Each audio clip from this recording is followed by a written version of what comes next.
നീ ഇപ്പൊ എവിടെയുള്ളത്? ഞാൻ പാടത്ത്. എന്താ നിനക്ക് പാടത്ത്? അത് പിന്നെ ആരും കാണാതിരിക്കാൻ വേണ്ടിട്ടേ. 9 മണിക്ക് അവർ കാറുമായിട്ട് വരും. വഴിയിലിറങ്ങി നിൽക്കണം, മറക്കരുത്. നിന്റെ വീടിന്റെ മേൽവശത്തെ റോഡിലേ ഇറങ്ങി നിൽക്കണമെന്നാ പറഞ്ഞത്. മനസ്സിലാക്കി.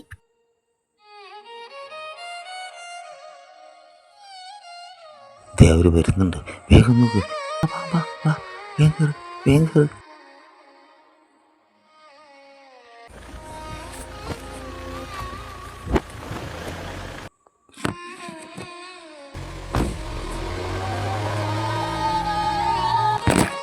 അങ്ങനെ കൂട്ടുകാരുടെ ഉത്തരവാദിത്തം കഴിഞ്ഞു, അവർ പോയി. ബാ, നമുക്ക് നമ്മുടെ ജീവിതം ആരംഭിക്കണ്ടേ? ബാ.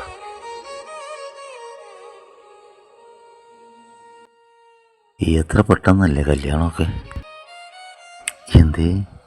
എന്തോ ഒരു വിഷമം പോലെ. അതെന്തിനാ? പപ്പയെ ഓർത്തപ്പോ. വേണ്ടാതൊന്നും ഓർക്കല്ലേ, നമുക്കൊന്ന് ജീവിക്കണ്ടേ. ഒക്കെ വേണം. എന്നാ വെറുതെ മൂഡ് ഓഫ് ആവല്ലേ.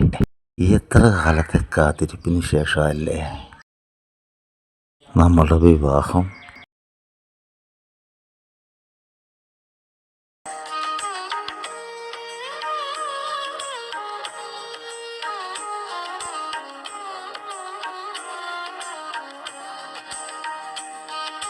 മുത്തോടും മുത്തായി കോർത്തുള്ള സ്വപ്നങ്ങൾ ഒക്കെയും പൂവണിഞ്ഞു. ഇത്തിരി പെണ്ണിന്റെ നെഞ്ചിലെന്തിനി കൊച്ചു നൊമ്പരം വരാ. കൈവരുന്നു സൗഭാഗ്യം, കൈവിടുന്നു സന്തോഷം. കാലം ഞൊടിയായി ഒഴുകുന്നു, നീ കളിയൂ സന്താപം. ഉണരുണരൂ ഉയരുണരൂ, ഉയരങ്ങളിൽ ഉയരാനുണരൂ, ഇനി കളയൂ സന്താപം.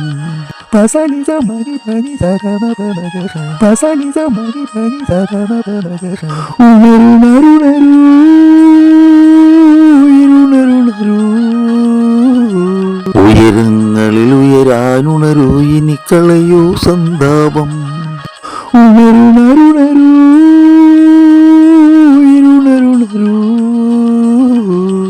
ഉയരങ്ങളിൽ ഉയരാനുണരൂ, ഇനി കളയൂ സന്താപം. പെൺകുട്ടി നമുക്കല്ലേ, നമ്മൾ പോയി നോക്കല്ലേ നല്ലത്. സമയാവട്ടെ, സമയം വരുമ്പോ പോവാം. കഷ്ടമാണ് കഴിക്കണം. ലേശം കഷ്ടപ്പെടുന്നത് നല്ലതാ, ജീവിതം പഠിക്കാനേ. സമയാസമയത്ത് ഫുഡ് കഴിച്ചില്ലെങ്കിൽ കാമവും പ്രേമൊന്നും ഉണ്ടാവില്ല, അത് മനസ്സിലാവട്ടെ. എന്തു പേടി. പോവാൻ നമുക്ക്, വിഷമിക്കാതിരിക്കൂ. താൻ സങ്കടപ്പെടാതിരിക്കൂ, നമുക്ക് പോവാം. ഒരു നേരത്തിന് ഭക്ഷണം കൂടി ഇല്ലാത്ര. കുറച്ച് കഷ്ടപ്പെടുന്നത് രക്ഷിതാക്കൾക്കും മക്കൾക്കും ഒക്കെ നല്ലതാ, ജീവിതം പഠിക്കാനേ. ചോറും കറിയൊന്നും നീ വെക്കേണ്ട, ഞാൻ കാറ്ററിംഗിൽ വിളിച്ച് പറഞ്ഞോളാം. നമുക്കിത് വല്ല കഴിക്കാൻ, വയറ് കഴിക്കാൻ പറ്റുമോ? നിനക്ക് വല്ല കറിയും ചോറൊക്കെ വെക്കാൻ അറിയോ? ഓ, ചോറും കറിയും വെക്കാൻ പഠിക്കാനാണല്ലോ ഞാൻ കോളേജിൽ പോയിരുന്നേ. അറിയുന്ന പോലെ വെച്ചപ്പോഴേ സ്വഭാവമൊക്കെ ഒന്ന് മാറി. ആ പഴയ ഒലിപ്പിച്ചൊക്കെ എവിടെ പോയി സ്നേഹമൊക്കെ. ഓ, എന്തായിരുന്നു ഒലിപ്പില്. ഒരു നേരം വിളിച്ചില്ലേ പരാതി, സങ്കടമോ. ആ കാറ്ററിംഗ് വല്ല മേടിച്ചത്, എനിക്ക് നല്ല വിശപ്പുണ്ട്. അത് പിന്നെ പ്രിയേ, കാറ്ററിംഗ് എന്ന് പറഞ്ഞപ്പോൾ എൻ്റെ കയ്യിൽ കാശൊക്കെ തീർന്നു. ഞാൻ വിളിച്ചു പറയുകയും ചെയ്തു. നിന്റെ കയ്യിൽ വല്ലതും ഉണ്ടോ? കയ്യിൽ 10 പൈസ ഇല്ല, എന്നാലും എന്താ ആക്രോശം. എന്റെ കയ്യിലിടുന്ന പൈസ. അഹങ്കാരം നിനക്ക്, അഹങ്കാരം. വിളിച്ചിറക്കി കൊണ്ടുവന്നപ്പോഴേ ആഹാരം വേണമെന്ന് അറിയില്ലായിരുന്നില്ലേ. വിവാഹവും ജീവിതവും ഇതുപോലെ കഴിവ് കെട്ടവന്മാർക്ക് പറഞ്ഞതല്ല. നിനക്ക് അഹങ്കാരം. ഓ, ഗതികെട്ട എനിക്ക് അഹങ്കാരം. നീളമില്ലല്ലോ നീക്ക് ഇങ്ങനെ പറയാൻ. ഇനി മിണ്ടരുത്.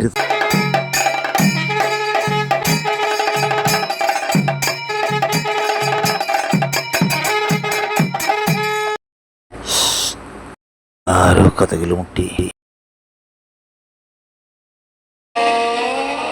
അയ്യോ എന്റെ പപ്പ.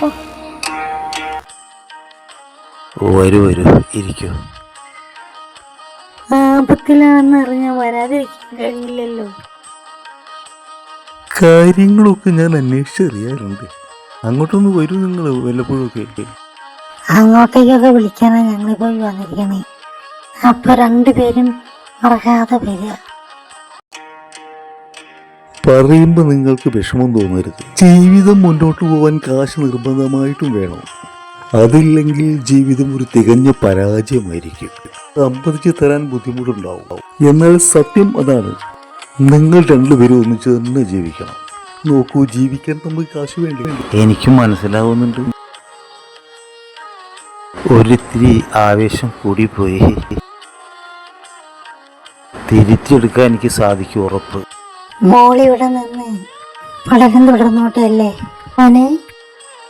മോനെ കാര്യങ്ങൾ മനസ്സിലാക്കാൻ സാധിക്കുന്നുണ്ടല്ലേ? പോസിറ്റീവായിട്ട് മനസ്സിലാക്കണം മോനെ കാര്യങ്ങളൊക്കെ.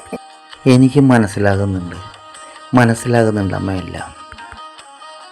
ഞാൻ മാറി നിന്നോളാം അമ്മ. എന്നാ പിന്നെ ഞാൻ ഇറങ്ങാം.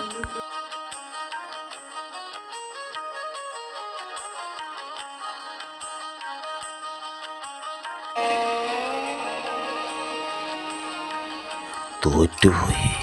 പാർപ്പിടവും വസ്ത്രവും ഭക്ഷണവും ഒക്കെ ജീവിക്കാൻ വേണമെന്ന് വിവാഹത്തിന് ശേഷമാണ് ചിന്തിച്ചത്. ഇപ്പോഴത്തെ ചെറുപ്പക്കാർക്കെല്ലാം പറ്റുന്നതേ അമളി. വല്ലാത്ത നൊമ്പരമുണ്ട്. തോറ്റുപോയി ഞാൻ. മനു മനു മനു എന്നെ കൂടെ കൊണ്ടുപോകാൻ എന്നിട്ടേക്ക് പോവാണോ മനു? എനിക്ക് പിന്നെ ആരുണ്ട്? ഞാൻ ഇങ്ങ് ഉപേക്ഷിച്ചു പോവില്ല മോളെ. എനിക്കതിനാവില്ല. ഞാൻ വരും.